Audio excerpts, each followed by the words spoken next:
തിരുവനന്തപുരത്ത് പാളയത്ത് ഗവർണറെ കരിങ്കുടി കാണിച്ച കേസിലെ പ്രതികളായ 7 SFI പ്രവർത്തകരുടെ ജാമ്യാപേക്ഷയിൽ ഹൈക്കോടതി ഇന്ന് വിധി പറയും അല്ലേ? അതെ, ഉച്ചയ്ക്ക് 1:45 ജസ്റ്റിസ് അസീസ് ഡയസ് അധ്യക്ഷനായ സിംഗിൾ ബെഞ്ച് വിധി പറയുക. ഹൈക്കോടതി നിർദ്ദേശമനുസരിച്ച് ഹർജിക്കാരായ വിദ്യാർത്ഥികളും രക്ഷിതാക്കളും ഇന്നലെ ഓൺലൈനിൽ ഹാജരായി.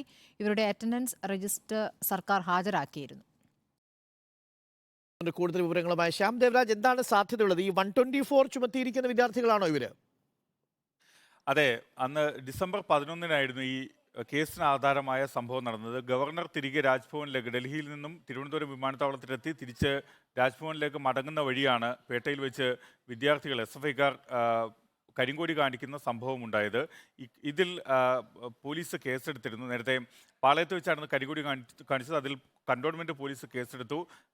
ഇന്ത്യൻ ശിക്ഷാ നിയമത്തിലെ 124-ാം വകുപ്പ് അനുസരിച്ച് ഗവർണറെ ആക്രമിച്ചതുൾപ്പെടെയുള്ള കുറ്റങ്ങൾ, നമ്മുടെ സംസ്ഥാനത്ത് ആദ്യമായാണ് അത്തരമൊരു കുറ്റം ചുമത്തി കേസെടുക്കേണ്ടുന്ന സാഹചര്യം ഉൾപ്പെടെ വരുന്നത്. ഗവർണറുടെ നിർദ്ദേശം അനുസരിച്ച് തന്നെയാണ്, നേരിട്ടുള്ള നിർദ്ദേശം അനുസരിച്ച് തന്നെയാണ് അങ്ങനെ പോലീസ് കേസെടുക്കുകയും ചെയ്തത്. ജാമ്യമില്ലാ കുറ്റം ആണ് സ്വാഭാവികമായും ചുമത്തപ്പെട്ടത്. ഇവർ പിന്നീട് അറസ്റ്റിലായി. 7 SFI പ്രവർത്തകരാണ് പോലീസിന്റെ കസ്റ്റഡിയിലുണ്ടായിരുന്നതും അറസ്റ്റ് ചെയ്യപ്പെട്ടതും. പിന്നീട് മജിസ്ട്രേറ്റ് കോടതി ഇവർക്ക് ജാമ്യം നിഷേധിക്കുകയും ഇവർ നിലവിൽ റിമാൻഡിൽ കഴിയുകയുമാണ്. ഏതാണ്ട് 1 മാസത്തോളമായി റിമാൻഡിലാണ്.